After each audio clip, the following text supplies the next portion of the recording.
boa tarde a todos. Cumprimento primeiramente a mesa, ao presidente e relator Júlio Delgado, Wellington Roberto, a todos os deputados aqui presentes, ao nosso secretário Jorge Rachid. Cumprimento a todos os auditores fiscais que estão aqui presentes, acompanhando Brasil afora aí, pela internet, pela TV, e a todos os colegas de trabalho, analistas tributários e outros cargos que trabalham conosco no dia a dia da Receita Federal. Eu vou tentar ser bastante objetivo, o tempo é bastante curto, eu teria bastante coisas para dizer. Inicialmente, qual foi o contexto em que esse projeto de lei foi concebido? Ele não veio, de repente, aqui para a Câmara dos Deputados. Houve mais de um ano de mobilização dos auditores fiscais da Receita Federal, dezenas de reuniões com o Ministério do Planejamento, com o secretário da Receita.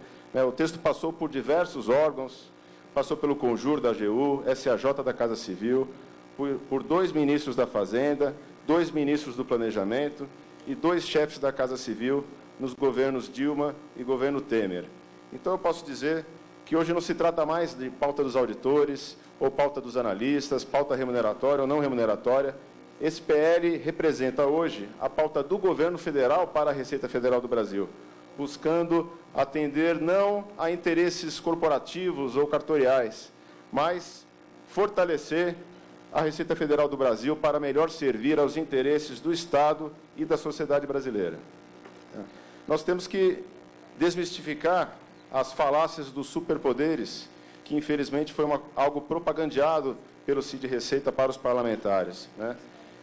Durante as negociações, foi assegurado aos auditores fiscais que o governo federal daria aos auditores o mesmo tratamento concedido aos procuradores da Fazenda e advogados da União. A lei referente ao acordo deles já foi aprovado em julho, sem ressalvas, pela Câmara e pelo Senado. No nosso caso, após o envio do PL ao Congresso Nacional, PL 5864, o Sindicato dos Analistas começou a fazer um verdadeiro terrorismo dentro da Câmara dos Deputados, dizendo aos deputados que, especialmente o artigo 4º, estaria criando uma casta de superautoridades que teriam mais poderes que juízes e procuradores da República. E tenho que dizer que nada mais falacioso do que isso. É lamentável que um sindicato de uma categoria esteja interferindo no cumprimento do acordo firmado por um outro sindicato de outra categoria. É uma postura, no mínimo, antipática. Eu diria que, se estão insatisfeitos com o acordo que fizeram com o governo, lutem por outro. Mas não fica bem, e essa comissão sabe bem discernir isso, uma categoria meter a colher no acordo alheio. Eu pergunto, será que a administração da Receita... Gente, vamos respeitar, deixa ele dar a posição dele. Será que os ministros da Fazenda, do Planejamento e da Casa Civil, será que ninguém se deu conta de que os auditores estariam se tornando superautoridades? Isso é bobagem, gente. Fosse isso verdade, teríamos aqui, nessa audiência pública, a presença de entidades do empresariado. Cadê a CNI? Cadê a FEBRABAN? Cadê a FEComércio? Eles não estão aqui porque sabem que isso é bobagem. Não existe essa de superautoridades. Observe que estão aqui apenas e tão somente entidades de servidores. Percebe que as críticas feitas pelo Sindicato dos Analistas, na verdade, tinham como verdadeira razão o desejo de que tais prerrogativas fossem atribuídas também a eles. Inclusive, há emendas nesse sentido. O que eu peço aos senhores parlamentares, humildemente, é que não se deixem pressionar por interesses cartoriais e corporativos e persigam com firmeza o interesse público que está contido nesse projeto de lei. O artigo 1º é um artigo que beneficia e engrandece a própria Receita Federal e todos os seus servidores, todos os servidores dos quadros funcionais da Receita Federal do Brasil. No artigo 2º, aí já há uma controvérsia, porque trata aqui da mudança do nome de carreira de auditoria para carreira tributária e aduaneira. E por que isso, senhores? Porque é comum os analistas se apresentarem como sou da carreira auditoria. E quem ouve isso, imagina que está falando com o auditor. Inclusive aos senhores parlamentares, existe isso. Para o público em geral, chega alguém no aeroporto, na aduana, e pergunta, a senhora é auditora? E a resposta, sou da carreira auditoria. E ela fica achando que está falando com o auditor. E eles não estão mentindo. A questão é, a quem serve essa confusão? A quem interessa isso? Isso é um equívoco herdado desde o Decreto-Lei de 1985. Se não foi possível, nesse PL, a criação de uma carreira específica para os auditores, que era o nosso desejo, ao menos o texto original do PL, ele adota uma nomenclatura que evita o mau uso dessa expressão carreira auditoria. E sobre essa questão da carreira, a Unafisco ajuizou a ação direta de inconstitucionalidade 5391, questionando a constitucionalidade de estarem na mesma carreira auditores fiscais e analistas. E sobre essa ação, ADI, o PGR e a Procuradoria-Geral da República emitiu um parecer, e eu vou destacar algumas partes. Diz aqui que a distinção substancial entre as atribuições do auditor e do analista evidencia a impropriedade de seu tratamento como carreira única. Ainda, que as atribuições são excludentes, que a diferenciação é decorrente de suas atribuições.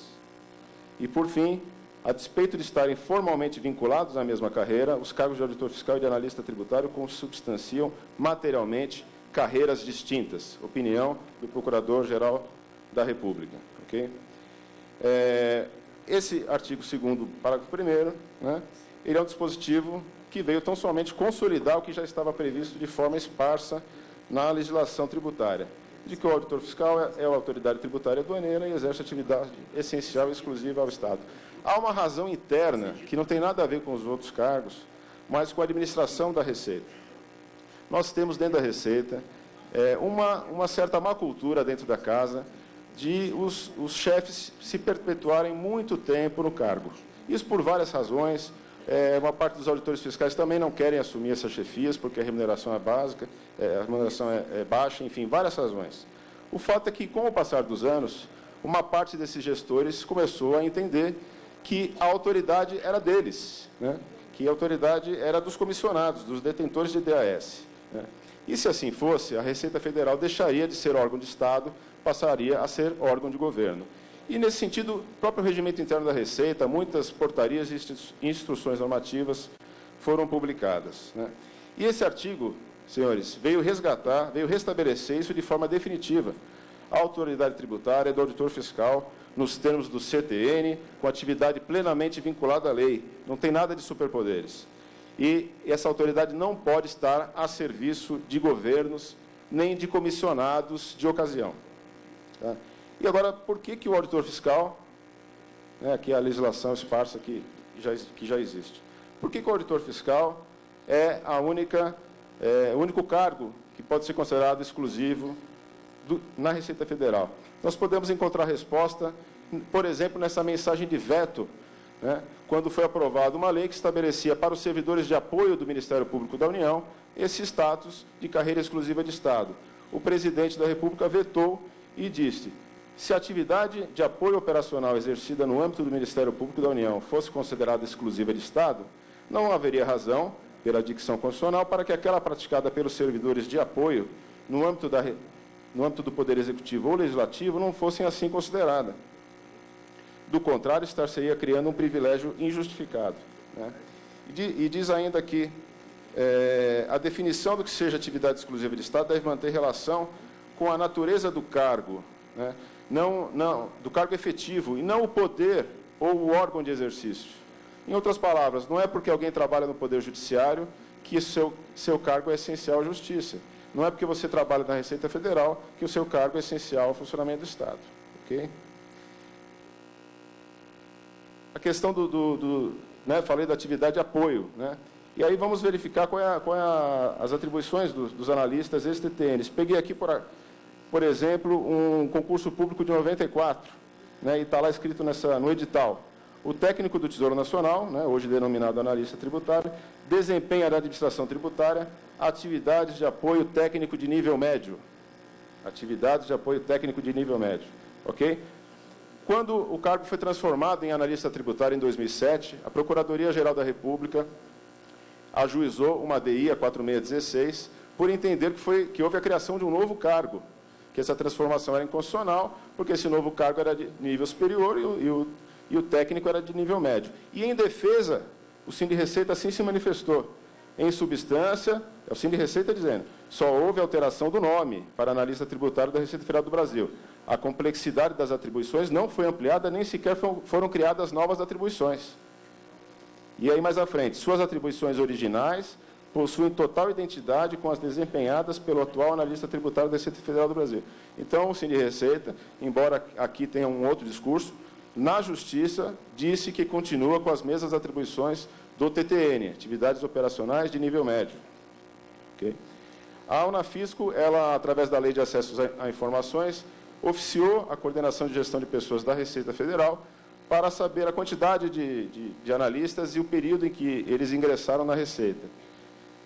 E analisando essa resposta, que está aí para os senhores analisarem, nós perguntamos também qual era a quantidade de analistas que possuíam curso de nível superior. É preciso lembrar que, embora hoje o cargo seja de nível superior, houve muito tempo em que não era exigido esse curso de graduação. Alguns já tinham faculdade, alguns fizeram faculdade depois, mas a resposta da COGEP, e aqui há esse quadro, né, é que dos 7.240 analistas ativos, 4.993 contam com graduação de nível superior.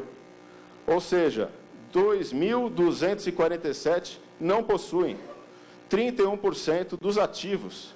Ou seja, mais de 2.000 colegiais almejando serem cargo exclusivo e essencial do Estado, querendo ser autoridade. Eu quero ser ministro do Supremo. Eu quero ser ministro do Supremo. Vamos deixar o orador concluir. Vamos verificar o tratamento que é dado, por exemplo, na Polícia Federal. Vamos garantir a palavra ao orador, por favor, gente, por favor.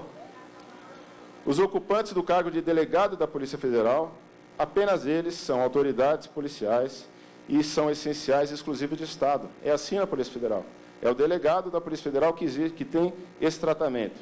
A Lei 13.047. Então, senhores, se esse projeto de lei, porventura, viesse aprovado, dando ampliação a esse conceito, nós teremos um caos não apenas na Receita Federal, mas em vários órgãos. Porque os agentes escrivãos e escrivães vão querer também ter esse tratamento. Os servidores de apoio do MPU, do Judiciário. Né? Então, eu sei que essa é a casa do povo, é uma casa que não restringe direitos, mas isso tem limite, isso tem que ter dentro da norma constitucional. A questão das atribuições concorrentes, que há emendas também nesse sentido. Essas emendas, elas, a meu ver, alcançam dois objetivos, ambos bastante nocivos. Né? Como é que você vai explicar, né, a questão da confusão, má gestão dos recursos públicos e uma preparação de trem da alegria? Como explicar para a população, para o TCU, que cargos distintos, com concursos públicos e atribuições distintas, de repente vão, ainda que em parte, realizar as mesmas atribuições concorrentes? É verdade que pode existir na prática, por falta de pessoal, determinados locais de difícil provimento, você pode ter auditores realizando atividades de menor complexidade. Mas isso é um desvio, é uma disfunção.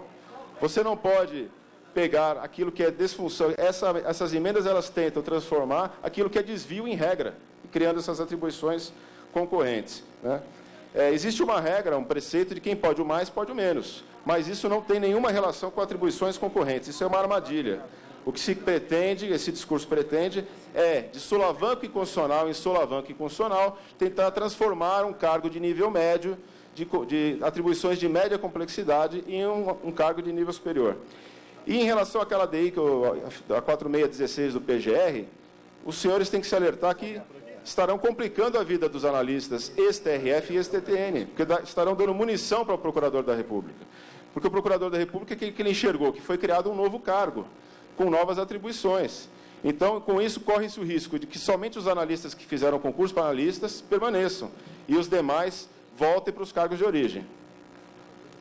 E a questão também de criar essas emendas que criam uma espécie as atribuições de apoio serem exclusivas, né, dos analistas. Isso também prejudica os demais cargos de apoio da Receita.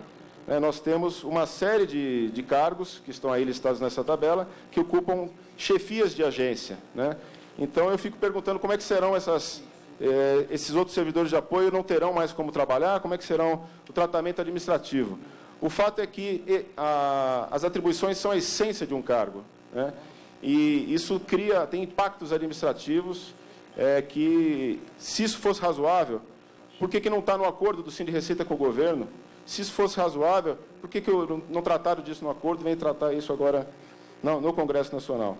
E, tentando encerrar aqui, já partindo para a conclusão, conflitos dessa natureza, senhores, já vieram para a Câmara em outras ocasiões E eu me lembro bem que os senhores, em regra, sempre nos diziam que essas questões tinham que ser tratadas dentro da Receita Federal, que não era correto fazer com que os senhores se colocassem como mediadores desses conflitos, né? E, de fato, é isso, eu concordo. E, dessa vez, foi isso que aconteceu. Todas as demandas já foram mediadas dentro da Receita Federal, pelo MPOG, Ministério da Fazenda, Casa Civil, etc., e etc. E agora, encerrando mesmo, eu printei aí na tela uma frase do presidente Temer.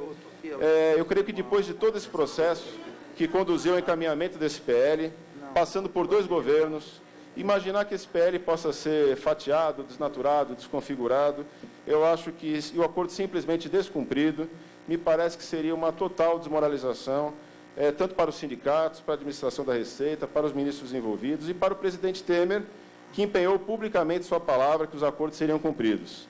E o acordo não se cumpre pela metade.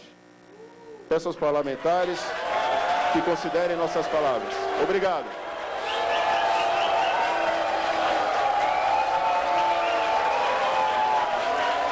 Senhores,